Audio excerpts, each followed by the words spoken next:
अस्सलाम वालेकुम everyone, welcome to my YouTube channel. Hope so आप सब खैरियत से होंगे। तो कल हमने लेवल्स ऑफ ऑर्गेनाइजेशन का छोटा सा इंट्रोडक्शन पढ़ा था। आज हमने पहला लेवल स्टार्ट करना है जो कि है एटॉमिक और सब एटॉमिक लेवल्स। इसमें हमने एटम की स्टडी करनी है।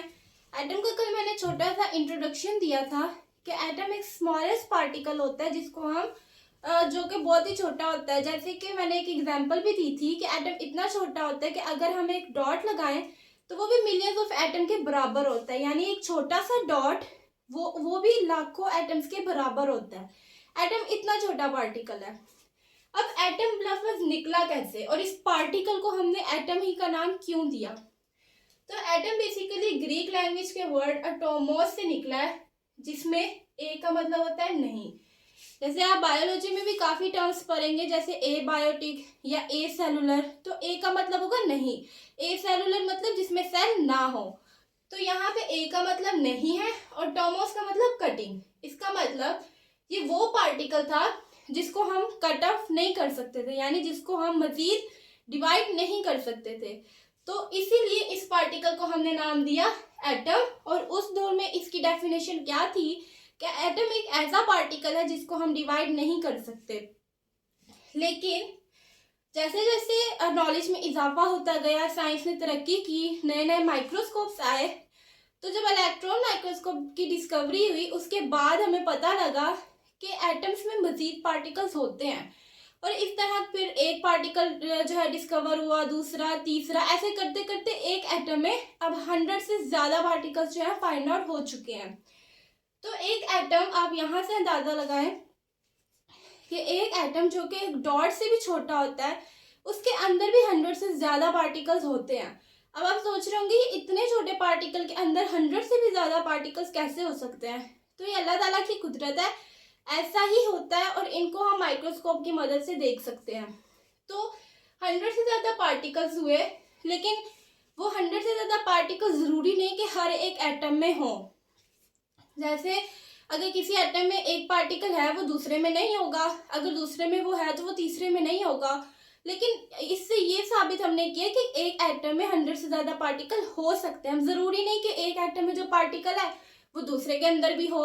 लेकिन 3 ऐसे फंडामेंटल पार्टिकल्स हैं जो कि हर एटम में होते हैं। आप दुनिया जहाँ का एटम ले लें, ये 3 पार्टिकल्स ऐसे होते हैं जो हर एटम में मौजूद होना ज़रूरी होता है। इनको हम फंडामेंटल पार्टिकल्स कहते हैं। तो पहला है न्यूट्रॉन, फिर प्रोटॉन और इलेक्ट्रॉन। ये तीनों सब एटॉमिक पार्टिकल्स हर एटम में मौजूद होते हैं। न्यूट्रॉन पे कोई चार्ज नहीं होता, प्रोटॉन पे पॉजिटिव चार्ज होता है और इलेक्ट्रॉन पे नेगेटिव चार्ज। अब ये चार्ज क्या होता है? चार्ज बेसिकली एक प्रॉपर्टी का नाम है। It is the property on the basis of which particles can attract मतलब पास आना, एंड और रिपेल का मतलब दूर जाना। चार्ज बेसिकली एक प्रॉपर्टी होती है जिसकी बुनियाद पर जो कोई भी 2 पार्टिकल्स हैं वो एक दूसरे के करीब भी आ सकते हैं या वो एक दूसरे को रिपेल भी कर सकते हैं। जैसे बचपन में आपने मैग्नेट के बारे में पढ़ा था कि आपने अक्सर ये पढ़ा था कि अगर हम सेम साइड्स को जो है मैग्नेट को पास लाएं तो वो रिपेल हो जाता है, अगर डिफरेंट पोल्स को हम पास लाएं तो वो अट्रैक्ट हो जाता है। तो बेसिकली वो पोल्स का नहीं था कोई भी काम, उसमें चार्ज का काम था। ठीक है, तो ये प्रॉपर्टी होती है चार्ज, जिसके बेसिस पे कोई भी पार्टिकल्स एक दूसरे को रिपेल कर सकते हैं, एक दूसरे के पास आ सकते हैं। अब 2 किस्म के चार्ज होते हैं, पॉजिटिव चार्ज और negative charge. Same charge is repel and opposite charge is always attract. यानी अगर पॉजिटिव और नेगेटिव चार्ज के पार्टिकल पास आएंगे तो वे एक दूसरे को अट्रैक्ट करेंगे, लेकिन अगर नेगेटिव और नेगेटिव के पास आएंगे या पॉजिटिव के पास आएंगे तो एक दूसरे को रिपेल करेंगे। तो ये होते थे चार्ज। उसके बाद है मैटर। मैटर बेसिकली हमारे इर्द गिर्द जो भी चीज है ना वो मैटर है। मैटर की डिफाइन है anything having mass and occupy space is called matter. Mass कहते हैं बेसिकली वजन को ही मास कहते हैं, और ऑक्यूपाई स्पेस जो कि जगह घेरती हो। ठीक है, हमारे इर्द गिर्द हर चीज मास है क्योंकि हर चीज का कोई ना कोई वजन है और हर चीज जो है जगह घेरती है। अब उसमें सॉलिड भी आता है मैटर में, उसमें लिक्विड भी आता है, उसमें गैस भी आती है। अब आप कहेंगे कि गैस कैसे जगह घेरती है? आप देखें कि अगर हम गैस को सिलेंडर में फिल करके रख दें तो वो जगह तो घेरती है ना। इसी तरह गैस का बेशक बहुत कम हो लेकिन कोई ना कोई मैस भी होता है, तो वो होते हैं मैटर, उसको हम कहते हैं मैटर। मैटर की दो फॉर्म्स होती हैं, एक होता है मिक्सचर और एक होता है सब्सटेंस। मिक्सचर को भी हमने यहाँ पे स्टडी नहीं करना, वो आप केमिस्ट्री में पढ़ेंगे। हमारा जो काम है वो है सब्सटेंस के साथ। तो मैटर की फॉर्म होती है सब्सटेंस। सब्सटेंस मिलके बने होते हैं एलिमेंट्स से। अब एलिमेंट्स क्या होते हैं? Elements basically same kind of atom से मिलके बनते हैं। यानी कि अगर हम हाइड्रोजन का एक छोटा सा पार्टिकल लें हाइड्रोजन का, तो हम कहेंगे कि ये हाइड्रोजन का एटम है। लेकिन हमने हाइड्रोजन के बहुत सारे एटम्स की बात करनी हो या ओवरऑल जितने भी एटम्स हैं हाइड्रोजन के हमने उनकी बात करनी हो, तो हम कह देते हैं कि ये हाइड्रोजन का एलिमेंट है। ठीक है। अब आप सोच रहे होंगे मैंने कल बताया था कि एक से ज़्यादा एटम्स मिल जाए तो वो मॉलिक्यूल बन जाता है, और आज मैं कह रही हूँ कि एक से ज़्यादा एटम्स मिले तो वो एलिमेंट हो जाता है। तो ये क्या चीज़ है? तो इनमें एक डिफरेंस है। वो डिफरेंस ये है कि एलिमेंट्स मिलते हैं सेम काइंड ऑफ एटम से। यानी कि एलिमेंट्स तभी बनेंगे कि अगर जो एटम्स है वो सेम काइंड के हो। यानी अगर हाइड्रोजन का एटम है तो सिर्फ हाइड्रोजन का ही हो, सारे एटम हाइड्रोजन के ही हो, तभी हम कहेंगे कि ये एलिमेंट है। लेकिन अगर बहुत सारे, समझे सारे हाइड्रोजन के हैं लेकिन एक उसमें हमने ऑक्सीजन का डाल दिया और हम कहें कि ये एलिमेंट है, तो वो एलिमेंट नहीं होता। और मॉलिक्यूल क्या होता है? डिफरेंट काइंड ऑफ एटम से मिलके बनता है। जैसे दो डिफरेंट एटम्स हैं वो मिल जाए तो क्या बनता है? मॉलिक्यूल। लेकिन मॉलिक्यूल के लिए जरूरी नहीं कि एटम्स डिफरेंट ही हो। मॉलिक्यूल में ऐसा भी हो सकता है कि एटम सेम काइंड के हो। जैसे कि यहाँ पे एग्जांपल है H2O वाटर की, ये एक मॉलिक्यूल है। और एलिमेंट्स में एग्जांपल है हाइड्रोजन और ऑक्सीजन, ये एलिमेंट है।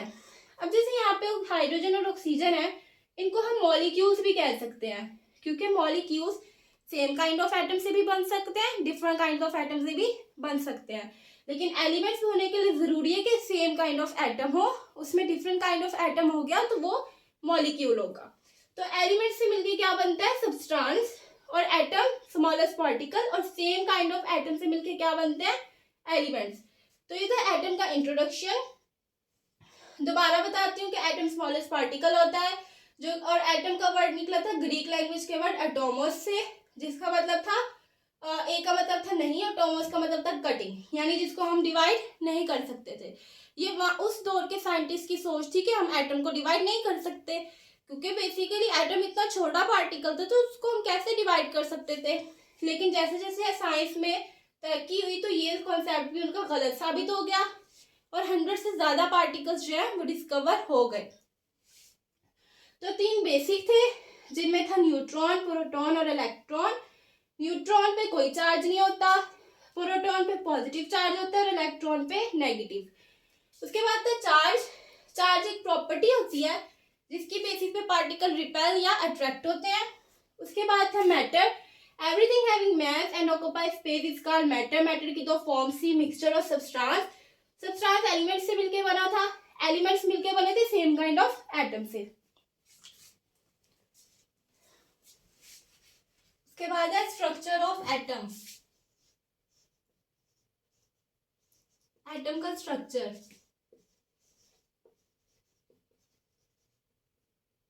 एटम का जो हमने स्ट्रक्चर मैट्रिक में पढ़ना है वो कुछ इस टाइप का होता है। ये रियल स्ट्रक्चर नहीं होता एटम का। एटम का बेसिकली स्ट्रक्चर कुछ इस तरह से होता है, कुछ इस तरह से। लेकिन ये बहुत ज्यादा कॉम्प्लिकेटेड हो जाता है क्योंकि 9th-10th में आपने पहली बार जो है एटम को स्टडी करना होता है, तो आसानी के लिए जो है हम ये वाला स्ट्रक्चर यूज करते हैं। तो ये जो है अभी हमने इसको नहीं देखना, एटम का ये स्ट्रक्चर स्टडी करना है। तो एटम का ये स्ट्रक्चर कैसे है भला? एटम के जो दरमियान में ये जो चीज है इसको हम कहते हैं न्यूक्लियस, और इस पे चार्ज कौन सा होता है? पॉजिटिव। अब ये न्यूक्लियस क्या होता है? न्यूक्लियस बेसिकली एक रीजन है, ठीक है, जहां पे प्रोटॉन्स और न्यूट्रॉन्स रहते हैं। जैसे कि हमने पढ़ा कि 3 बेसिक जो है पार्टिकल्स होते हैं, न्यूट्रॉन्स, प्रोटॉन्स और इलेक्ट्रॉन्स। अब इनकी कोई लोकेशन भी तो होगी कि ये एटम में होते तो हैं, लेकिन होते कहाँ पर है? तो ये एटम के जो सेंटर होता है, यहाँ पे न्यूट्रॉन और प्रोटॉन इकट्ठे रहते हैं। तो यहाँ पे जो है इतने से एरिया में ये रहते हैं, तो इसीलिए हमने इस रीजन को नाम दे दिया न्यूक्लियस का। और ये रीजन कहाँ होता है? एटम के सेंटर में। और इस पे पॉजिटिव चार्ज क्यों होता है? अब न्यूट्रॉन वैसे न्यूट्रॉन पे कोई चार्ज नहीं होता, वो क्या होते हैं? न्यूट्रल। और प्रोटॉन पे पॉजिटिव चार्ज होता है। तो ये तो न्यूट्रल होते हैं, तो न्यूट्रॉन्स का यहाँ पे मतलब कि उनका तो कोई चार्ज नहीं होता, और साथ में उनके कौन होते हैं? प्रोटॉन्स। तो इसीलिए प्रोटॉन्स की वजह से न्यूक्लियस पे चार्ज कौन सा होता है? पॉजिटिव। अब ये जो इसके इर्द गिर्द पे है, इसको हम कहते हैं शेल। और यहाँ पे कौन होते हैं? इलेक्ट्रॉन्स। अब ये शेल क्या होता है? शेल बेसिकली एक रास्ता होता है। शेल को अगर हम डीपली स्टडी करें तो ये कुछ नहीं होती, बस शेल जो है एक रास्ता होता है जहाँ पे जो है इलेक्ट्रॉन घूमता है, क्योंकि इलेक्ट्रॉन हमेशा मोशन में रहता है। न्यूक्लियस के गिर्द जो है इलेक्ट्रॉन हमेशा सर्कुलर पाथ में मोशन करता रहता है। तो ये बेसिकली उसका पाथ होता है। जैसे अगर हम कोई फैन ऑन करें तो आप देखें, जब फैन चल रहा होता है तो उसके इर्द गिर्द हमें लगता है कि जैसे कोई सर्कल सा बना हुआ है, हमें ऐसे फील होता है। लेकिन अगर हम फैन को स्टॉप कर दे तो उसके इर्द गिर्द कोई सर्कल नहीं होता, वो सिर्फ उसके पंखों के घूमने की वजह से हमें फील होता है कि उसके इर्द गिर्द कोई सर्कल बना हुआ है। तो इसी तरह शेल की भी एग्जांपल है कि शेल बेसिकली एक रास्ता होता है। इलेक्ट्रॉन के घूमने की वजह से हमें लगता है कि इसके इर्द गिर्द जो है एक सर्कल सा बना हुआ है, तो उसको हमने क्या नाम दे दिया? शेल का। तो ये होता है एटम का जो है स्ट्रक्चर। ये जो है बेसिक स्ट्रक्चर होता है, लेकिन जो दूसरा मैंने स्ट्रक्चर बताया वो अभी आपने नहीं पढ़ना, मैट्रिक लेवल में यही स्ट्रक्चर चलेगा। तो ये था एटम। हमने पढ़ा था एलिमेंट्स।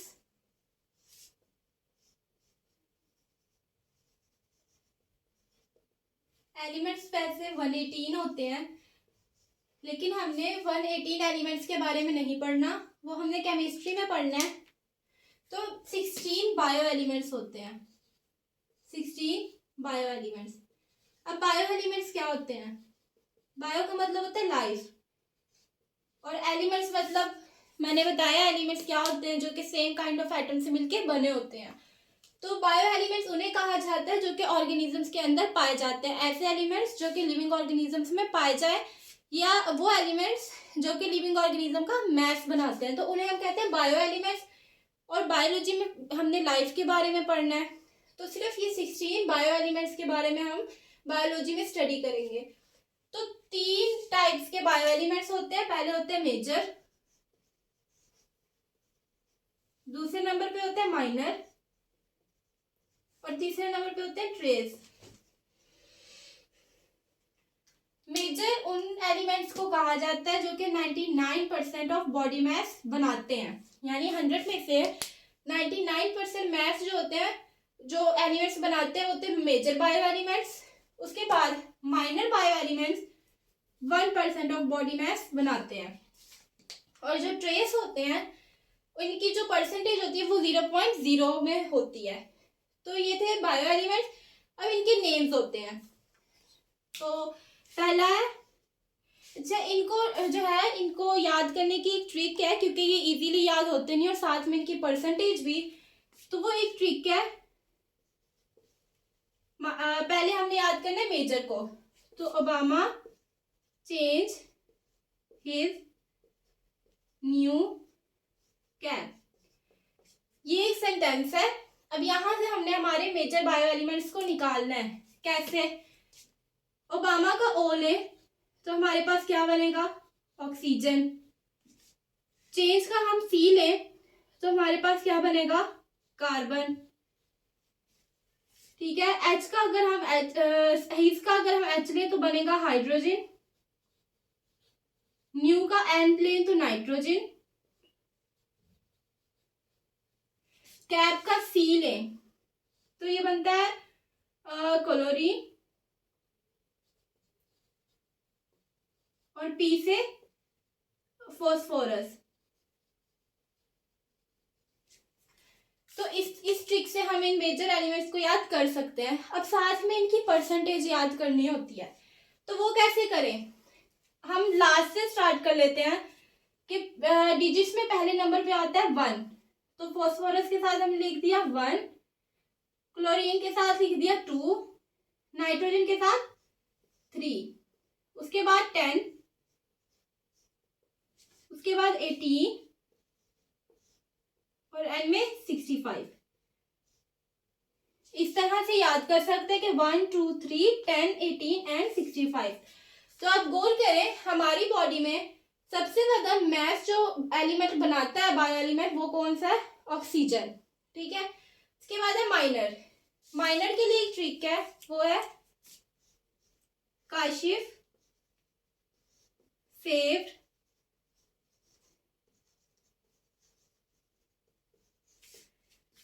नालाइक, क्लीन,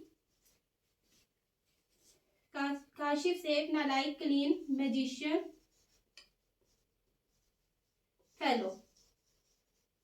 इस तरह से। तो काशिफ का के लें तो ये बनता है पोटाशियम। पोटाशियम। एस से हमारे पास सल्फर,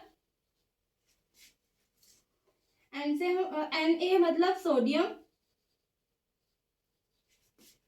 Cl मतलब क्लोरीन, एम का एम लें और मैजिशियन का एम लें और साथ में जी लें तो ये बन जाएगा मैग्नीशियम। मैग्नीशियम और Fe मतलब आयरन। ये है माइनर। अब इनकी परसेंटेज कैसे याद करनी है? पहले पोटाशियम, इन सब के साथ हमने लिख देना है 0.3, 0.2 सल्फर के साथ, उसके बाद सोडियम के साथ 0.1, उसके बाद क्लोरीन के साथ भी 0.1, फिर 0.0 और फिर 0.0। ठीक हो गया। अब इनके साथ जो है 5 लगा दें। 5%, 5%, 5%, इसके साथ भी, इसके साथ भी, और एंड वाले के साथ 4%। तो ये थे माइनर। मेजर में ये वाली ट्रिक है। ये थे माइनर एलिमेंट्स। उसके बाद है ट्रेस एलिमेंट्स।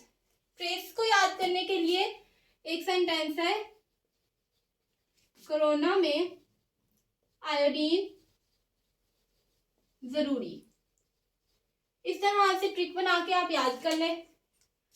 कोरोना को अगर हम Cu कर लें तो ये हमारे पास बन जाता है कॉपर। ठीक है। M ले तो ये बन जाएगा मैग्नीज। I ले तो ये आयोडीन, ये वैसे ही आयोडीन है मुकम्मल। उसके बाद Z के साथ N ले तो ये बन जाएगा जिंक। तो ये था ट्रेस के नेम, और इनके साथ में जो है परसेंटेज नहीं बतानी, सिर्फ ये था। ये थे बायो एलिमेंट्स। तो कल हमने नया लेवल स्टार्ट करना है जो कि है मॉलिक्यूलर लेवल।